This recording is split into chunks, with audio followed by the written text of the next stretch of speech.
Shri Markandey butterfly garden montessori English medium school play group ते 4थी पर्यंत सीबीएसई पॅटर्नच्या शिक्षणासाठी आजच प्रवेश घ्या. मोबाईल क्रमांक 8668 34 49 79.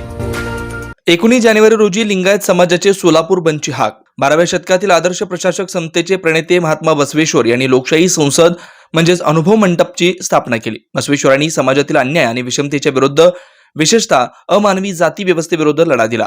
त्यांनी सामाजिक जागरूकता पसरवली आणि सर्व मानवांच्या समानतेचा उपदेश केला आणि अस्पृश्यतेच्या निर्मूलनाचं महान कार्य केलं.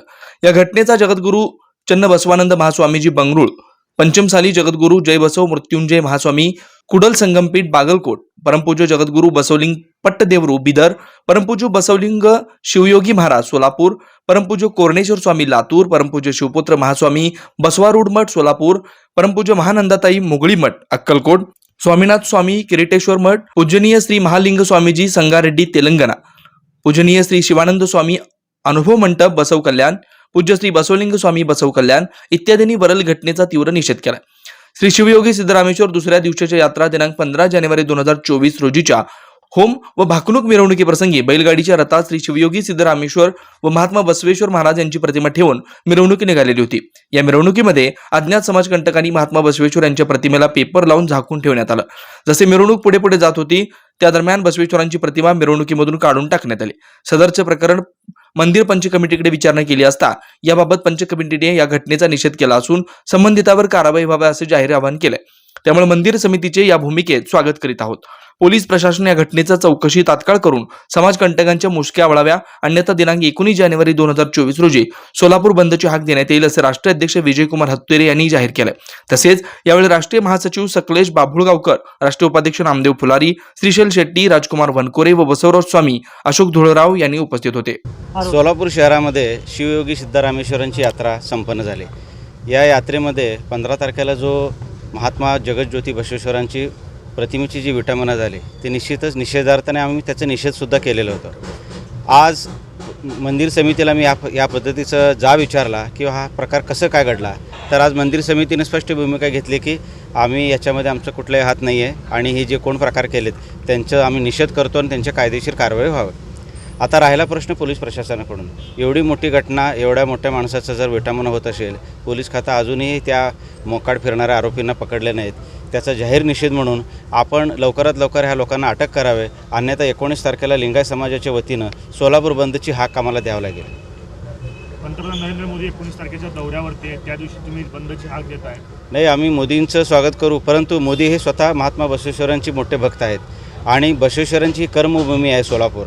आणि अशा ठिकाणी जर बसवण्याचा अपमान होत असेल आणि आज जर मोदी साहेब येत असेल आणि त्यांना जर ही जरी घटना कळली तरी त्यांनासुद्धा खूप वाईट वाटेल.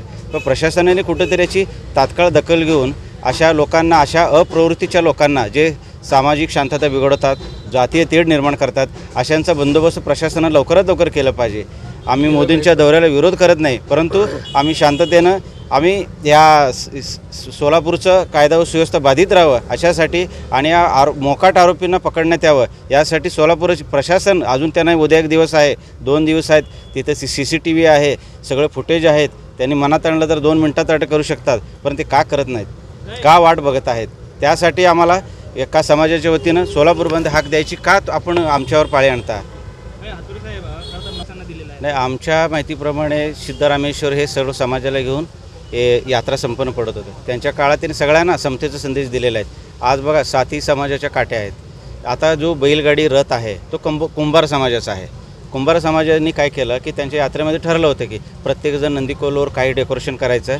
त्या उदात हेतून तो सुद्धा म्हटला, जर प्रत्येकजण आपल्या नंदीकोलवर जर विविध देवतांचे वगैरे त्यांनी प्रतिमा लावत असेल, मी सुद्धा माझ्या बैलगाडीवर बसवण्याचा फोटो लावून आणि 3 दिवस त्यांनी लावलेले आहेत, कोणी त्याला विचारलं नाही. परंतु होमच्या दिवशी त्या अज्ञात व्यक्तीने येऊन त्यांना दमदाटी करून तू काढ, नाही तर तुझं मी येऊ देत नाही. आणि तो बिचारा सांगितला, आम्ही त्यांना भेटलेला आहे, त्यांनी सांगितलं की सोलापूर शहर हे कायदा सुव्यवस्था बिघडू नये, यात्रा एवढी चांगल्या पद्धतीत चाललेला आहे. एखाद्या अशा किरकोळ घटनामुळं आणि हा जर असं दादागिरी करून जर आम्हाला काढायला असेल तर बसवणं छोटं होणार नाही, यात्रेपुरतं काढू, नंतर आम्ही बघू म्हणून तो संयमसूचकता राखून त्या माणसाने हीच शिकवण आहे की सिद्धरामेश्वरांची बसवण्याची की बाबा सगळ्या सगळ्यांना घेऊन जायचं. अशी जी अप्रवृत्ती आहे, दमदाटी करून त्यांना काढायला लावलं, भाग पाडलं, अशाने पोलीस कारवाई करणं लवकर गरजेचं आहे. काय कारण असावं, कशासाठी काढलेला फोटो काय? त्यांना माहिती. नाही, आता हे जे सामाजिक विषमता आहे ना, त्याच्या आता तो कुठल्याही हेतूने काढला आहे. तो मंदिर समितीच्या विरोधात आहे का, त्याला सोलापूरमध्ये वातावरण बिघडायचं आहे का, कदाचित मोदी येणार आहेत म्हणून इथलं वातावरण बिघडवून त्यांचं कॅन्सल असं काय उद्देश आहे, कुठलं घटक आहे, हे पोलीस चौकशीमध्येच निष्पन्न होणार. त्यासाठी चौकशी होणं अधिक हे गरजेचं आहे. आणि ह्या घटनेचा संपूर्ण देशभरातून निषेध केलं जात आहे. यामध्ये पंचम साली जगद्गुरू आपले विजापूरचे जय मृत्युंजय महास्वामी यांनी निषेध केलेला आहे. बिदरचे महाराज यांनी निषेध केलेले आहेत. तेलंगणाचे महाराज आहेत, तुम्हाला यादी दिलेलं आहे. सर्व महाराजांनी सुद्धा फोन करून या घटनेचा तीव्र निषेध केलेला आहे. तिथे काय होतं आहे सांगा म्हणलेत. नसेल तर आम्ही सगळं सोलापुरात येऊ आणि सोलापुरात तिथल्या प्रशासनाला जाब विचारू. कारण आता मंदिर समितीला आम्ही जाब विचारला, त्यांनी स्पष्ट सांगितलं आम्ही सुद्धा या घटनेचा निषेध केलेला आहे आणि पोलिसांनी याच्यावर कारवाई करावी म्हणून.